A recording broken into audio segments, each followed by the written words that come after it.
Masala curry ఏ విధంగా prepare చేస్తున్నాం చూసేద్దామండి.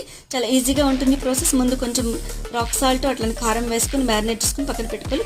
ఒక వెడల్పాటి బౌల్ పెట్టుకుని 5 టీ స్పూన్స్ ఆయిల్ వేసుకుని 3 ఆనియన్స్, అలాగే కొంచెం మీడియం సైజు 4 చిల్లీస్, కరివేపాకు జస్ట్ ఇట్లాగా కోసుగా బ్లెండ్ చేసుకుని పేస్ట్ని చేసుకున్న తర్వాత అది వేయించిన తర్వాత టమాటో ప్యూరీ వేసుకుని వేయించిన తర్వాత మసాలా కొరకు మనం కొంచెం masala ginger, garlic, dry coconut, చెక్క, లవంగా, ఆలుక, అట్లానే గసగసాలు వీటన్నిటిని వేసుకుని జస్ట్ మెత్తగా పేస్ట్ చేసి పెట్టుకోవాలి.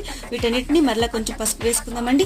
ఈ ప్యూరీని కూడా మసాలా పేస్ట్ని కూడా వేసేసుకొని ఇది పచ్చివాసన పోయేంత వరకు వేగించుకున్న తర్వాత మ్యారినేట్ చేసి పెట్టుకున్న చికెన్ వేసుకుందామండి. చికెన్ బాగా కుక్ అవ్వాలి. ఈ చికెన్ మంచిగా ఒక 10 to 15 మినిట్స్ ఈ కారము మసాలా ఇవన్నీ పట్టే విధంగా కుక్ అయిన తర్వాత మసాలా వాటర్ని యాడ్ చేసుకోవాలి. మసాలా వాటర్ కూడా యాడ్ చేసుకున్న తర్వాత కొంచెం మనకు ఆయిల్ పైకి వచ్చేంత వరకు ఉడికించుకోవాలి.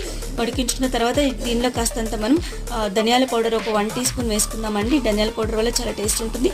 అట్లనే కొత్తిమీరతో గార్నిష్ చేసుకుందాం. చికెన్ మసాలా కర్రీ రెడీ అయిపోయిందండి. చాలా ఈజీగా టేస్టీగా రెడీ అయిపోయింది.